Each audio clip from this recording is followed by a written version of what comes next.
Hello. हाँ जी। राम राम जी, कैसे हो आप सब? अच्छे हो ना? तो आशा आप क्लासें देख रहे होंगे और आपकी समस्या तो अभी भी आ रही है। वीडियो देखते हो लेकिन सब्सक्राइब नहीं करते।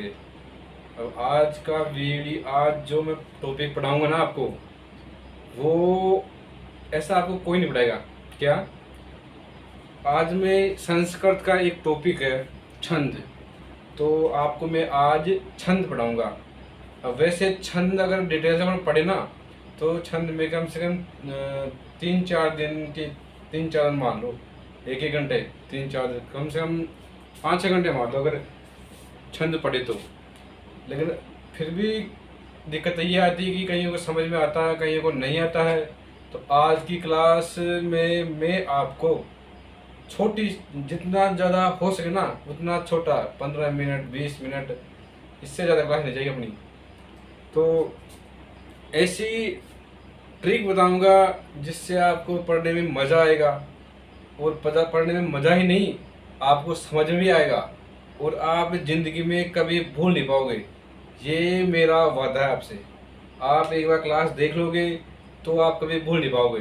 ट्रिक ऐसी मैंने काफ़ी रिसर्च करने के बाद में इस प्रकार की ट्रिक्स मैंने बनाई है। तो आशा है आज का वीडियो आपको पसंद आएगा, और पसंद आए तो चैनल को लाइक सब्सक्राइब जरूर करना। क्या यार, वीडियो देखती नहीं हो? देखो थोड़ा बहुत, फिर सब्सक्राइब भी कर दो। तो ऐसे मुझे भी मोटिवेशन मिलेगा कि आपके लिए और बेहतर से बेहतर जानकारी आपको प्रदान करूँ। वैसे भी अभी एग्जाम्स आने वाले हैं, ठीक है? तो स्टार्ट करते हैं। छंद। छंद में आपको संस्कृत का टॉपिक है ये, है ना? संस्कृत वाला छंद पढ़ा रहा हूँ मैं आपको, ठीक है? अब छंद, छंद शब्द में छद धातु का प्रयोग हुआ है। क्या? छंद संस्कृत शब्द में, सॉरी, छंद शब्द में छद धातु का प्रयोग है ना। कौन सी धातु इसमें? छद धातु, जिसका शाब्दिक अर्थ है आवरण या ढकना। क्या है? आवरण या ढकना, ठीक है? इसका प्रयोग कहाँ होता है? इसका प्रयोग होता है पद्य रचना में। किसमें? पद्य रचना में, ठीक है ना? इसका प्रयोग कहाँ होता है? पद्य रचना में। अब छंदों की बात करें तो छंद दो प्रकार के होते हैं, एक तो वर्णिक छंद और दूसरा मात्रिक छंद। छंद कितने प्रकार के होते हैं? दो प्रकार के। एक तो वर्णिक छंद, है ना? दूसरा कौन सा होता है? मात्रिक छंद। थोड़ी बेसिक डिटेल बता रहा हूँ क्योंकि ये डिटेल आपको जरूर जरूर याद रहनी चाहिए, है ना? अब जो ये वर्णिक छंद है, इनकी पहचान कैसे होती है? तो इनकी पहचान होती है वर्णों के आधार पर। वर्णों के आधार पर, ठीक है? और ये मात्रिक छंद है, इनकी पहचान होती है मात्राओं के आधार पर। मात्राओं के आधार पर। किसके आधार पर? मात्राओं के आधार पर, ठीक है? हो गया यहाँ तक? अब बात करें अपन कि इनकी पहचान, तो वर्णिक छंद की तो वर्णों के आधार पर, और मात्रिक की मात्राओं के आधार पर। अब जो ये मात्रिक छंद है ना, ये मात्रिक छंद भी दो प्रकार का होता है ना? जो मात्रिक छंद है ना, ये कितने प्रकार का होता है? दो मात्रा, है ना? एक तो लघु मात्रा लघु मात्रा, है ना, और दूसरा है गुरु मात्रा।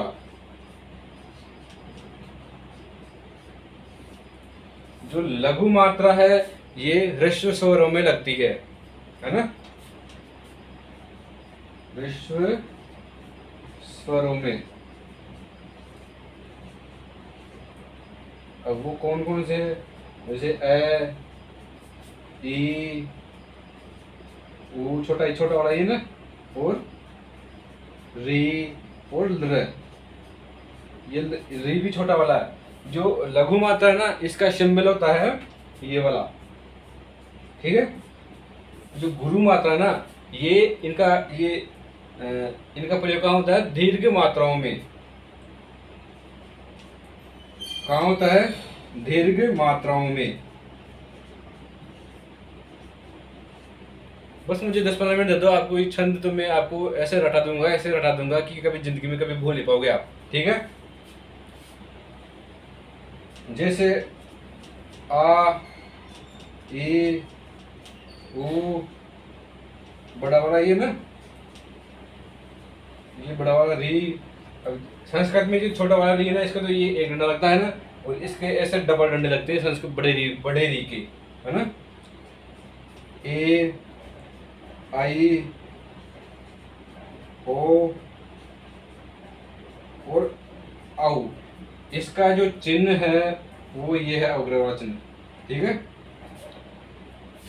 तो इसको साफ करता हूँ, फिर मैं आगे की जो जानकारी है ना वो भी मैं आपको बता देता हूँ, ठीक है। छंद, तो छंद में आपको 3 बातें याद रखनी है, पाद या चरण, है ना, और यति और गण। अब ये पाद, यति, ये चरण, गण, ये क्या है, पहले तो मैं लिख देता हूँ इनको। पाद या चरण, अभी यहीं पे लिख देता हूँ ना, पाद या चरण, ये क्या है। जो श्लोक है ना, श्लोक के एक चतुर्थांश उसको पाद या चरण कहते हैं। और एक श्लोक में कितने चतुर्थांश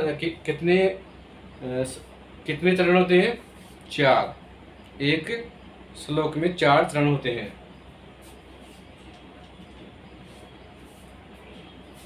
सॉरी,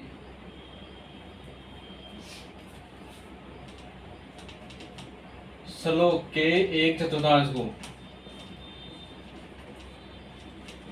एक चतुर्थांश,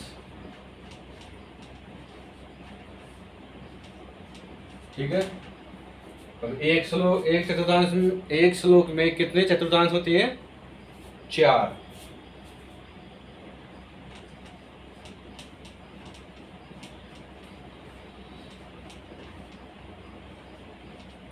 चार चतुर्थांश, ठीक है। पाद या चरण किसे कहते हैं, श्लोक में एक चतुर्थांश को पाद या चरण कहते हैं। एक श्लोक में कितने चरण होते हैं, सॉरी, एक श्लोक में 4 चरण होते हैं, ठीक है। तो दूसरा मैंने बताया था यति, है ना। अब ये यति क्या होता है, ये जानकर आपको होनी चाहिए। हालांकि इनकी मैं जो पढ़ाऊंगा ना छंद, उनमें इनकी जरूरत नहीं पड़ेगी, लेकिन फिर भी आपको ये जानकारी होनी पड़ेगी, थोड़ी बहुत पड़ेगी आवश्यकता इनकी, ठीक है। यति क्या है, श्लोक के उच्चारण में जो विराम होता है ना, श्लोक के उच्चारण में जो विराम किया जाता है उसे यति बोलते हैं। श्लोक के उच्चारण में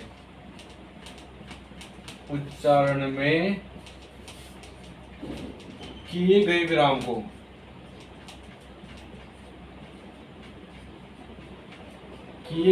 क्या कहते हैं, यति, ठीक है। अब तीसरी जो चीज है ना, ये बहुत महत्वपूर्ण है, शानदार चीज है, जानदार चीज है, मजे वाली चीज है। तीसरे मैंने बताया था गण।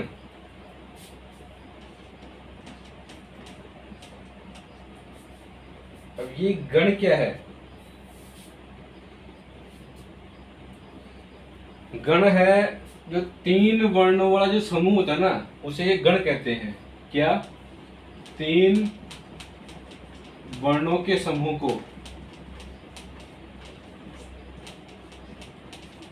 गण कहते हैं। ठीक है, 3 वर्णों के समूह को गण कहते हैं। अब इन गण, यहाँ गण कितने हैं? गण 8 गण आएंगे टोटल। अब इसके लिए आपको एक सूत्र याद रखना है। सूत्र है यमाता राज भान सलगा। ये सूत्र आपको याद रखना है। 2-3 बार बोलो, अपने आप याद हो जाएगा। ये यमाता राज भान सलगा। क्या? यमाता राज भान सलगा। क्या बोलोगे? यमाता राज भान सलगा। अब इनमें 3-3 वर्णों के जो 3 वर्णों का समूह कैसे बनेगा? यमाता, ठीक है, मातारा, ठीक है, ताराज, यमाता, है ना, पहला हो गया। दूसरा यहां से होगा ताराज, सॉरी मातारा, है ना। तीसरा हो गया ताराज। ऐसे तीन वो बढ़ेंगे आगे, है ना। यमाता हो गया, मातारा हो गया, ताराज हो गया, राजभा, राजभा, राजभा हो गया, जयभान, जयभान, जयभान हो गया, भानस, भानस, भानस हो गया, नसल, नसल, नसल हो गया। अब लास्ट में जो 3 वर्ण है ना, इनका हो गया सलगा। ठीक है।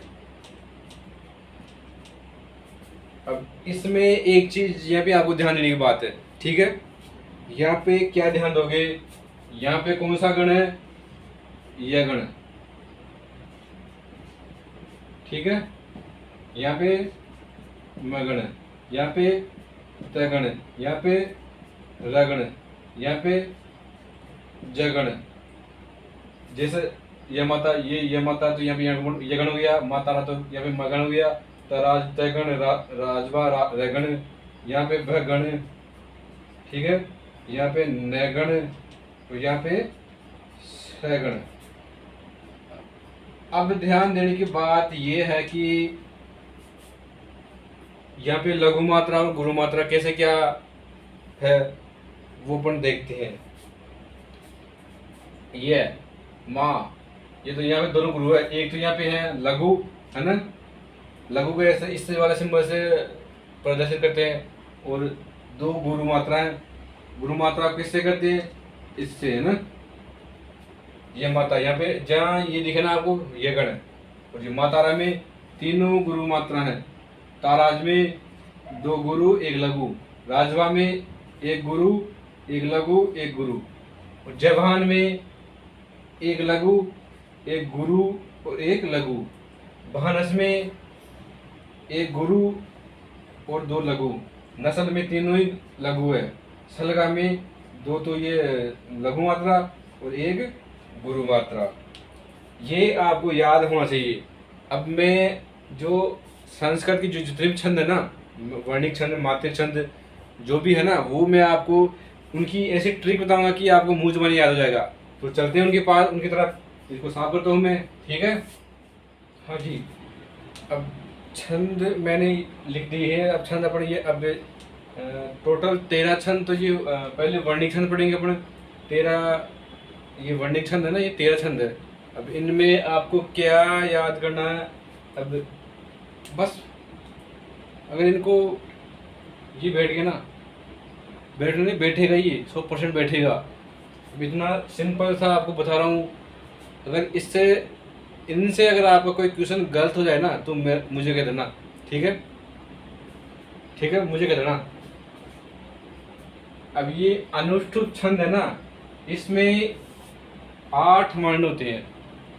कुछ कुछ तो सीधे डायरेक्ट है, और जिनमें सेम वर्ण है ना उनको अलग से अपन देखेंगे, मतलब उनकी भी अलग ट्रिक है। अनुष्ठुप में 8 वर्ण होते हैं। कितने वर्ण? 8 वर्ण। प्रत्येक चरण में 4 चरण होते हैं ना, तो प्रत्येक चरण में कितने वर्ण होते हैं? 8 वर्ण। प्रत्येक चरण में अगर आपको 8 वर्ण दिखे, है ना, पहला दूसरा तीसरा चरण में 8 वर्ण, तो आपको अंदाजा लगाना कि ये कौन सा है? अनुष्ठुप छंद। और इंद्रवर्जा, उपेंद्रवर्जा और उपजाति, ये जो तीनों छंद है ना, इन तीनों में 11 वर्ण होते हैं। कितने वर्ण? 11 वर्ण प्रत्येक चरण में, एक में नहीं, प्रत्येक चरण में। जैसे पहला चरण ये है, दूसरा ये है, तीसरा ये है, चौथा ये, तीनों में 11-11 वर्ण होंगे। कितने कितने? 11-11 वर्ण। अब दिक्कत की बात आ गई, अपने समस्या की बात आ गई।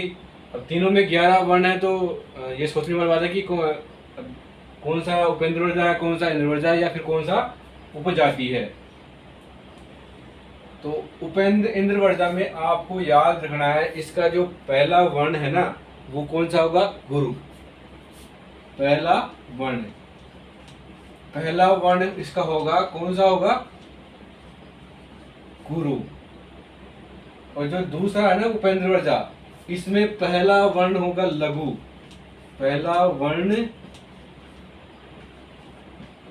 लघु। और जो उपजाति है ना, इसमें दोनों होंगे, या फिर मिश्रित, है ना, दोनों, यानी मिश्रित। ठीक है। अब बात करते हैं वंशस्थ की। वंशस्थ एक ही वर्ण है, एक ही जो ये छंद है, जिसमें 12 तीनों चरणों में कितनी मात्रा होती है? 12-12। पहले में 12, दूसरे में 12, तीसरे चरण में भी 12, और चौथे में भी 12। वो कौन सा हो गया? वंशस्थ। सो यहाँ एक नहीं है, इसमें भोजन पर्याद में भी 12 वाणी होते हैं। कितने होते हैं? 12। और जो ध्रुत विलंबित है ना, इसमें भी कितने होते हैं? 12 वर्ण। अब समस्या है, तीनों में 12 वर्ण है, तो इनकी पहचान क्या है? इनकी अलग एक से पहचान और है। मैंने अभी जस्ट वो यमाता राजबान से लगा सूत्र बताया था, वो आपको आना चाहिए, वो महत्वपूर्ण है। वो आ गया ना, बोलोगे नहीं, अरे यूं ही कर दोगे, फटाफट क्वेश्चन कर दोगे। इसमें पहला मात्रा, पहला गुरु है ना, लघु, दूसरा गुरु, तीसरा लघु, है ना, वर्ण। और भोजन पर्याद में लघु, गुरु, गुरु। जहां भी ये दिख गए ना, अरे सॉरी, वंशस्थ में तो 12 ही होते हैं ना। हाँ, तीनों में 12 होते हैं। हाँ, सही तो है। इसमें पहला लघु है ना, फिर गुरु, फिर लघु, और इसमें लघु, गुरु, गुरु। जहां भी लघु, गुरु, गुरु दिख गया ना, सीधा आंसर भोजन पर्याद कर देना। ठीक है। और द्रुत विलंबित में तीनों लघु, जहां पे शुरुआती तीनों वर्ण है ना, वो लघु दिख गए ना, तो आपको सीधा ही आंसर क्या करना है? द्रुत विलंबित। अब है वसंत तिलका। इसमें प्रत्येक चरण में कितने वर्ण होते हैं? 14। एक में नहीं, प्रत्येक चरण में। एक श्लोक में 4 चरण होते हैं ना, तो प्रत्येक चरण में कितने वर्ण होंगे? 14 वर्ण। कितने? 14 वर्ण। अब मालिनी, इसमें प्रत्येक चरण में 15 वर्ण होते हैं। कितने होते हैं? 15 वर्ण। अभी जो मंद्रकांता, सिकरणी, ये है ना, इन दोनों में प्रत्येक चरण में 17 वर्ण होते हैं। कितने वर्ण? 17 वर्ण। अब तो इनको कैसे डिफरेंट करना है? इसका पहला वर्ण होगा, पहला वर्ण गुरु, और इसका पहला वर्ण होगा लघु। पहला वर्ण लघु, अब आप बोलोगे ऊपर भी दो आए थे, इंद्रवजा उपेंद्रवजा, जिनमें पहला वर्ण गुरु और दूसरा इसका पहला वर्ण लघु होगा। लेकिन अब मैंने बताया था यहाँ पे 11 वर्ण है टोटल, और यहाँ पे 17 वर्ण है। पहले आपको वर्ण गिनना है, बाद में देखना कि कौन सा लघु है गुरु है, ठीक है। अब नेक्स्ट है शार्दूल विक्रीडितम, है ना। इसमें प्रत्येक चरण में 19 वर्ण होंगे। कितने? पहले चरण में 19, दूसरे में 19, तीसरे चौथे में 19, है ना। और स्तब्धा में ना, इसमें प्रत्येक चरण में 21 वर्ण होंगी। जहां भी प्रत्येक चरण में नहीं है, एक में मत समझ लेना आप, है ना। प्रत्येक चरण में 19 वर्ण गिना तो शार्दूल विक्रीडितम। प्रत्येक चरण में 21, प्रत्येक चरण में 21 है ना, तो कौन सा है? स्तब्धा। अब जो आर्य छंद है ना, मात्रिक छंद, वो आर्य छंद भी मैं आपको यहाँ बता देता हूँ। एक ही है आर्य छंद, तो वर्णिक छंद तो ये 13 थे, और आर्य छंद कौन सा, ये वर्णिक मात्रिक छंद कौन सा है? एक। इसमें आपको एक नंबर याद रखना, 12, 18, 12, 15, 12, 18, 12, 15। पहले चरण में 12 वर्ण, दूसरे में 18 वर्ण, तीसरे में वापस 12 वर्ण, और चौथे में 15 वर्ण। जहां भी आपको दिखे ना, पहले में 12 वर्ण, दूसरे में 18 वर्ण, तीसरे में 12 और चौथे में 15 वर्ण। जहां ये दिख गए ना आपको, वहां डायरेक्टली आपको आंसर करना है आर्या छंद। तो ये आपके जो छंद है ये हो गए। अब इसको पढ़ लेना।